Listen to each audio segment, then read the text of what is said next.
아멘. 사랑합니다. 네, 여러분 제가 문장을 한 어떤 것에 대해서 설명하는 문장을 3개 알려드릴 테니까 이게 무엇을 의미하는지를 여러분 한번 맞춰보셨으면 좋겠어요. 첫 번째, 이것은 공부를 잘하는데 도움을 준다고 알려져 있습니다.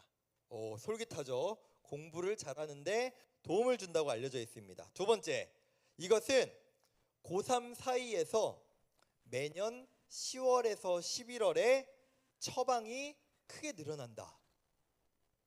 세 번째, 이것은 강남 3구에서 가장 많이 처방된다. 처방이라고 하니까 약이겠네요. 여러분 뭔지 아세요? 뭔지 아세요? 네, ADHD 약. 여러분 원래 ADHD가 뭐죠? 주의력 결핍 장애, 그거 맞나요? 그러니까 뭔가 산만하고 집중하지 못하고 뭔가 가만히 앉아있지 못하고 막 여기저기 막 쳐다보고 그런 친구들을 좀 더 집중력 있게 치료하기 위해 있는 약이 원래 ADHD 약이잖아요. 그런데 이 약이 어떻게 사용되냐? 공부 잘하는 약으로 둔갑이 됐다는 거예요. 그래서 여러분 사진 하나 보여드릴게요. 이게 2024년 뉴스예요. 그러니까 2023년에 이제 이랬다는 거겠죠.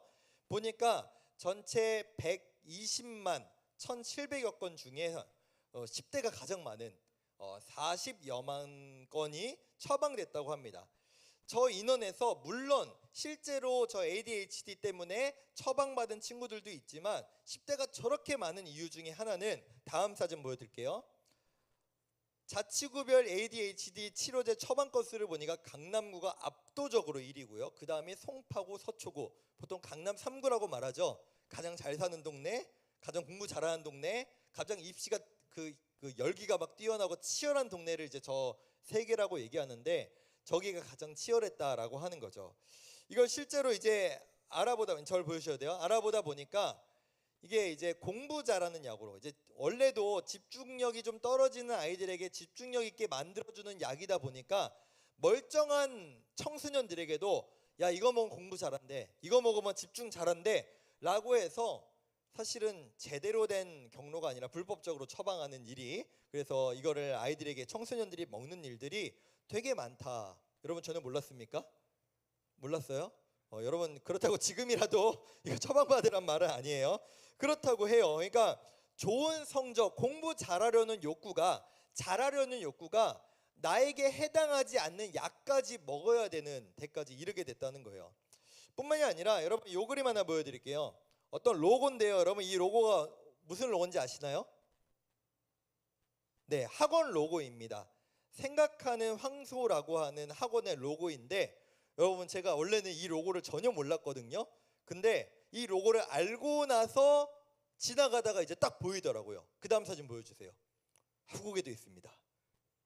후곡에 여러분 이미 아는 친구들은 알겠지만 롯데리아 위에 생각하는 황소라고 하는 저 학원이 있더라고요. 저 학원이 여러분 전국 5개의 직영점과 그리고 전국에 75개의 가맹점을 갖고 있는 전국적인 학원인데요. 그리고 저 학원이 원래 처음에 어디서 시작됐냐면은 저기 2005년에 대치동에서 시작됐다고 합니다. 수학학원이에요. 수학학원인데 이 학원이 유명한 게 뭐냐? 어려운 입학 테스트로 유명하대요. 그러니까 학원을 들어가고 싶어도 아무나 들어갈 수 없는 학원이 바로 이 생각하는 황소 대치, 그러니까 직영점들이겠죠. 가맹점들보다 직영점들일 겁니다. 그래서 이 초등학교 학원 입학 테스트가 뭐라고 불리냐면 초등 수능이라고 불린대요. 그러니까 그만큼 어렵고 힘들고 매년 내가 이 학원에 들어가서 수학을 공부하겠습니다, 내가 이 학원에 들어가서 배워보겠습니다라고 매년 8,000명이 지원한대요. 이 테스트를. 그래요. 이렇게 사람에 따라서는 그러니까 진짜로 수능을 보고 진짜로 대입에 입학하는 것보다 이 학원에 들어가는 게 더 어려울 정도로 이런 난이도 높은 학원들이 있다라고 합니다.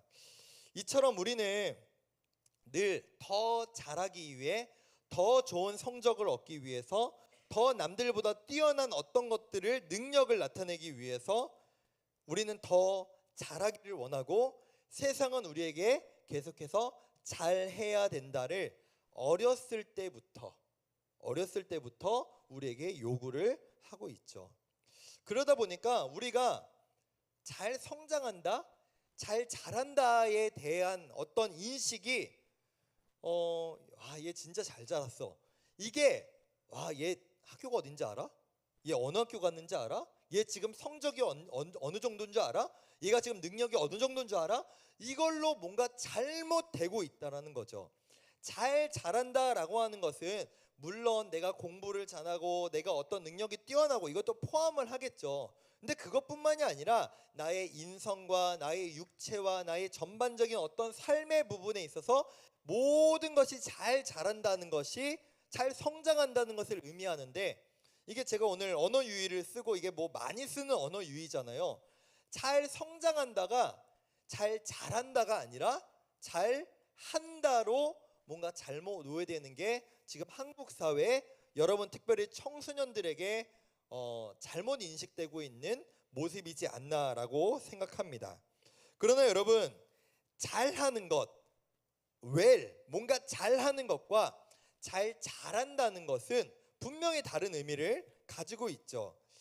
여러분, 오늘 우리는 얼마 되지 않는 예수님의 어렸던 시절, 진짜 적어요. 진짜 적은 기록이 남아있는 이 누가복음의 기록을 통해서, 그럼 예수님도 우리와 똑같은 인간이셨고 정말 신생아부터 우리와 똑같은 청소년기를 거쳐서 어른 30대까지 이르셨는데, 그럼 예수님은 어떻게 자라셨을까? 하나님이신 예수님이면 반드시 엉망으로 자라지 않으셨을 텐데 잘 자라셨을 텐데, 예수님이 우리에게 어떤 삶의 모습을 보여주시는가를 우리가 오늘 말씀을 통해서 함께 나누고, 우리 또한 하나님 안에서 하나님께서 창조하신 우리가 어떻게 잘 자라야 하는지를 함께 말씀을 통해 나눠봤으면 좋겠습니다. 여러분, 오늘 말씀 40절에 보면은 먼저 아기 예수님에 대한 이야기가 나왔어요. 아기 예수님이 자라가며 강하여지고 지혜가 충만하며, 그 뒤에가 가장 중요하죠. 하나님의 은혜가 그 위에 있었다라고 기록합니다. 하나님의 은혜가 그와 함께 했다라고 기록해요. 그리고 나서 오늘 우리가 읽었던 본문의 전반은 어디를 얘기해요? 예수님의 몇 살을 얘기하고 있을까요? 예수님이 12살 되었던 때를 오늘 얘기하고 있습니다. 예수님이 12살 되었을 때 예수님은 부모님과 함께 그들의 명절, 절기를 지키기 위해서 예루살렘으로 올라갔어요. 그러니까 유대인들은 내가 이스라엘 땅 안에 살고 있든, 내가 지금 로마에 살고 있든, 내가 그리스에 살고 있든, 내가 다른 지역에 살고 있든, 6월절이 되면은 온 지역, 온 지방에서 절기를 지키기 위해, 하나님 앞에 제사 드리기 위해서 이 예루살렘으로 몰려들었습니다. 이 명절을 꼭 지켜야 되는 게 그들의 관례였기 때문이죠. 그러다 보니까 전 세계에 있던 유대인들이 예루살렘으로 모여드니 이 예루살렘에 학자들마다 해석이 좀 달라요. 어떤 학자들은 한 40만에서 50만 정도 되지 않았을까라고 얘기하고, 조금 더 이제 더 많이 모였을 거다 말하는 학자들은 약 200만 명이나 되는 사람들이 이 예루살렘에 모였을 거다라고 말해요. 그러니까 어마어마한 인구가 모인 겁니다. 제가 이걸 재미나이한테 한번 이미지로 좀 만들어 달라고 했어요. 그러니까 정말 바글바글한 인원이 저 뒤에 있는 게 성전이죠. 저 성전에서 제사 드리기 위해서 사람들이 몰려든 거예요. 마치 방학 시작했을 때 이제 많은 청년들과 이제 우리 대학생들과 우리 청소년들이 에버랜드나 막 롯데월드나 아니면 오션월드나 이런 데로 모여들어 가지고 막 이제 놀이기구 하나 타려면, 티익스프레스 하나 타려면 줄을 막 엄청 서야 되는 그런 인파들이 몰린 것처럼 어마어마하게 몰려든 거죠. 여러분, 저기 정말 끔찍하지 않습니까? 사람 찾는 게 보통 일일까요? 내 가족 잃어버리지 않는 게 더 중요할 거예요. 그런 상황 가운데 이제 예배를 드리고 제사를 드려야 된다는 거죠. 근데 여러분, 저런 상황이 되면은 사람들이 아마 어떤 마음이 들까요? 내가 정말 하나님께 1년에 한 번 진실된 마음으로 하나님 기뻐하실 만한 제사를 드려야겠다라고 하는 간절한 마음으로 나오는 사람도 많았을 겁니다. 그런데 여기에 딱 도착하니까 사람을 보니까 질려. 어떤 마음이 들까요? 제사는 드려야겠고 빨리 해치우자, 빨리 끝내고 집에 가자 라고 하는 마음으로 나온 사람들도 분명히 있겠죠. 여러분, 사람 마음 다 똑같지 않습니까? 2000년 전이나 2000년 지난 지금이나 다 똑같을 거예요. 사람 보니까 질리고 빨리 끝내고 해야 될 건 해야 되니까 이제 빨리 집에 가야겠다, 종교적인 의무는 내가 행해야겠다라고 하는 사람들이 아마도 많았을 겁니다. 이 예수님의 부모였던 요셉과 마리아도 마찬가지였을 것 같아요. 당시에 요셉과 마리아의 나이가 아마 20대 후반 정도 됐을 겁니다. 와, 예수님 나이가 12살이나 됐는데 요셉과 마리아가 20대 후반이라고? 이때는 결혼을 일찍 하고 아이를 일찍 낳거든요. 그러니까 이제 빨리 끝내고 빨리 집에 가고 싶은 거죠. 이게 드러나는 부분이 어디냐? 예수님, 여러분 가족 챙겨야 될 거 아니에요. 예수님을 이 예루살렘에 내버려 두고 3일을 갔대요. 3일이나 가서야 우리 아들 어디 갔지? 예수 어디 갔지? 찾아봤는데 없는 거예요. 그때서야 돌아갔다는 거, 얼마나 정신이 없는지. 물론 여기에 대해서 우리가 좀 이해할 수 있는 것은, 여러분 이스라엘 사람들은 당시에 매우 시족 사회였어요. 그러다 보니까 지파들끼리 모여 살았고 친척들끼리 같이 모여 살았어요. 여러분 혹시 여러분이 아시나 모르겠는데 그 탕자, 예수님이 말씀하신 탕자의 비유 있잖아요. 아버지한테 아버지의 유산 좀 물려주십시오, 나 집 나가서 살겠습니다 라고 했던 그 아들이 집 나갔다가 그냥 돌아왔으면은 아마도 함께 살고 있던 그 가족들, 친척들이 그를 아마 돌로 쳐서 죽였을 거예요. 그러니까 그런 사회가 이스라엘 사회였거든요. 그러니까 요셉과 마리아는 물론 그러면 안 되지만 이 예루살렘으로 올 때 요셉, 마리아, 예수님 세 사람만 온 게 아니라 아마 수십 명, 수백 명 되는 친척들이 함께 예루살렘으로 왔을 거예요. 그러다 보니까 누가 봐주고 있겠지, 누가 데리고 있겠지 라고 생각했던 거죠. 그러니까 빨리 해치우고 빨리 가고 싶은 마음은 분명히 있었던 것 같아요. 그러니까 그들은 하나님께 종교적인 의무, 제사는 드렸지만 정작 가장 중요한 것을 빠뜨리고, 예수님을 빠뜨리고 그냥 가버린 그들의 모습을 우리는 발견할 수 있습니다. 그렇게 3일 동안을 잃어버리고 이제 그리고 나서 이제 열심히 찾다 보니까 우리가 다시 예루살렘으로 돌아왔던 거죠. 이제 근데 예수님이 어디에 있느냐? 그림 보여주세요. 예수님이 너무나 아무렇지 않게 저 성전 안에서 저 랍비들, 선생들과 대화를 하고 있는 거예요. 저거를 보니 얼마나 이제 기가 막히고 속이 터집니까? 그래서 마리아가 예수님께 이렇게 얘기합니다. 우리 48절 보겠습니다. 48절. 그의 부모가 보고 놀라며 그의 어머니가 이르되 아이야, 어찌하여 우리에게 이렇게 하였느냐? 보라, 네 아버지와 내가 근심하여 너를 찾았노라 라고 성경은 점잖게 기록되어 있지만, 야 이 새끼야, 너 누가 여기 있으래? 엄마 아빠가 얼마나 찾아왔는지 알아? 너 진짜 죽고 싶어? 너 엄마 아빠 잃어버리고 싶어? 아마 이랬겠죠. 여러분 성경을 읽을 때 이거 그대로 읽기보다 현실에 대입을 해보세요. 아마 이렇게 했을 거예요. 얼마나 3일 동안을 여러분 잃어버렸으면은 걱정됨과 동시에 얼마나 화가 나겠어요. 이게 부모를 내두고 본인들이 놓고 간 건 생각도 안 하고 엄마 아빠 대대로 안 따라왔다고 화가 났겠죠. 이 마음으로 아마 지금 이렇게 예수님을 혼냈을 겁니다. 근데 그때 12살 먹은 예수님이 아빠 엄마인 마리아와 요셉에게 뭐라고 얘기하느냐? 49절입니다. 예수께서 이르시되 어찌하여 나를 찾으셨나이까? 내가 내 아버지 집에 있어야 될 줄을 알지 못하셨나이까 하시니. 여러분 이거는 예수님께서 버릇없게 말씀한 게 아니에요. 무슨 소리를 하고 있습니까? 난 지금 아버지 집에 있습니까? 라고 엄마 아빠를 혼내는 것이 아니라 예루살렘에 우리가 진짜 와야 한 목적이 무엇인지, 우리가 진짜 기억하고 있어야 되는 것이 무엇인지를 아버지인 요셉과 어머니인 마리아뿐만이 아니라 당시의 유대인들에게 그리고 우리에게 예수님께서 지금 전해주고 계셨던 거죠. 다른 모든 사람들은 1년에 한 번 있는 이 유월절 제사를 허겁지겁 급하게 마치고 돌아가는데 급했지만 바빴지만 예수님은 하나님과 함께 교제하고 하나님의 말씀 안에서 자라고 성장해야 한다라는 본질을 놓치지 않으셨던 거예요. 즉 예수님이 우리에게 지금 이 말씀을 통해서 알려주고 싶은 것은 무엇이냐?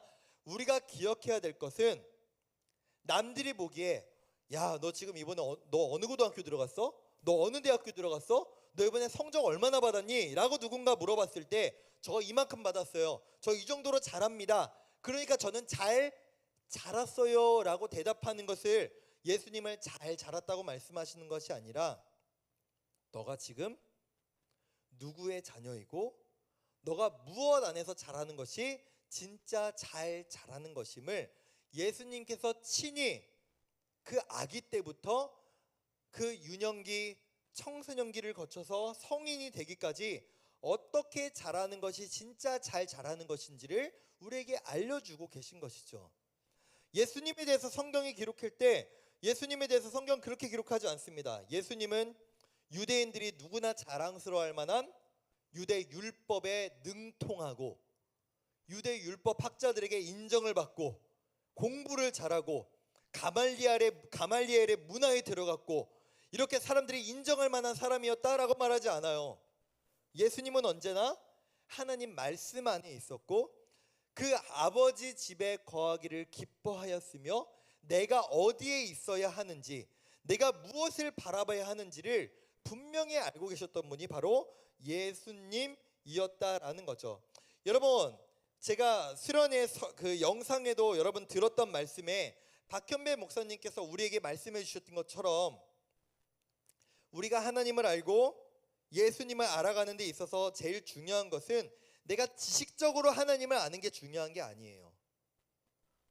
하나님이 나에게 어떤 분이신지, 예수님이 나에게 어떤 분이신지, 그분이 나에게 무엇을 해주기 원하시는 분인지, 그분이 나에게 어떤 진심을 가지고 있는지에 대한 관계가 중요하다라고 하는 거죠. 그분은 나에게 좋은 것 주시기 원하는 분, 그분은 나에게 가장 최고의 길로 인도해 주시기를 원하시는 분, 이 사실을 우리가 놓치지 않고 있을 때 그 기준으로 그 우리가 본질을 잊지 않고 살아갈 때 예수님이 방금 그러셨던 것처럼 남들은 심지어 요셉과 마리아까지도 힘들어 우리 빨리 예배 마치고 가자 빨리 해치우고 가자 의무는 했잖아 제사 드렸잖아 라고 끝내는 하나님과의 관계가 그런 피상적인 관계가 아니라 예수님은 끝까지 하나님 말씀 듣기를 원하셨고 아버지 집이라고 말하는 그 성전 가운데 거하기를 기뻐하셨던 그 예수님처럼 우리가 살아가는 것, 우리가 그것을 기억하는 것, 그것이 바로 우리가 잘 자라고 성장하는 예수님 안에서 건강하게 자라가는 모습인 줄 믿습니다. 아멘. 여러분 이 이야기는 제가 전에도 말씀드렸던 이야기지만 제가 아이들을 키우면서 가장 행복한 순간은 이 아이가 내가 이 아이의 내 아빠야 라고 하는 것을 알아주고 인정할 때만큼 기뻤던 때가 없는 것 같아요. 여러분 지난주에 저희 집에 놀라운 일이 일어났습니다. 수련회 끝나고 저희 집 이제 10개월을 향해 가고 있는 둘째가 아빠를 했습니다. 아빠를 했어요. 분명히 수련회 갔다 오기 전까지 못했거든요. 물론 아빠라고 하지 않죠. 아빠 뭐 이상하게 뭐 이렇게 하지만 그 얘기를 듣는 순간 이 아이가 지금 저에게 뭐 많은 돈을 벌어다 주는 것도 아니고 이 아이가 공부를 잘하는 것도 아니고 이 아이가 영어를 유창하게 하는 것도 아니에요. 이 아이가 나를 아빠로 불러줬다는 것 뿐만 아니라 저희 집 첫째 딸이 우리 아빠한테 말하면 아빠는 들어줘. 아빠는 해줘. 아빠는 나를 사랑하고 아빠는 나에게 좋은 것 주기를 좋아하는 사람이야. 그래서 저에게 와가지고 살랑살랑해요. 딸이라고. 아빠 뭐 먹을 거 맛있는 거 없어? 이렇게 하면 내가 줄 줄 아니까. 여러분 하나님이라고 다른 마음이실까요? 전 우리 아버지이신 하나님도 동일한 마음일 거라 생각합니다. 하나님을 대하고 한 예수님을 우리가 대하는 마음이 예수님 왔습니다. 예배 드렸죠? 저 갈게요. 이 마음이 아니라 하나님, 예수님 저 나왔습니다. 저 하나님과 함께하는 게 너무 기쁩니다. 하나님이 나의 아버지 되심을 저는 분명히 알아요. 그리고 제가 하나님께 기도하고 하나님께 맡기면 하나님께서 나에게 더 좋은 것을 주실 것을 나는 믿습니다 라고 하는 이 고백이 나갈 때 우리 하나님이 우리에게 똑같은 형상을 주신 하나님께서 우리 아버지신 하나님께서 무슨 다른 아버지시고 다른 하나님이시겠어요? 동일하게 기특한 마음으로 내 아들아 내 딸아 여기 왔니? 나에게 왔니? 그래 나도 너를 사랑한다. 나도 너에게 이렇게 뭐 좋은 거 주기를 원한다 라고 하는 하나님의 마음이 우리에게 있을 줄 믿습니다. 그렇게 하나님을 기억하고 하나님을 바라보고 하나님과 깊은 관계 있는 살아가는 그 성장하는 모습이 바로 예수님 안에서 가장 잘 자라는 모습인 줄 믿습니다. 우리 오늘 말씀 52절 함께 읽겠습니다. 예수는 지혜와 키가 자라가며 하나님과 사람에게 더욱 사랑스러워 가시더라. 저 사랑스러워 가시더라는 하나님이 보시기에 사랑스럽다. 예수님이 하나님을 알고 예수님이 하나님을 사랑하고 하나님도 예수님을 사랑하고. 말씀을 맺겠습니다.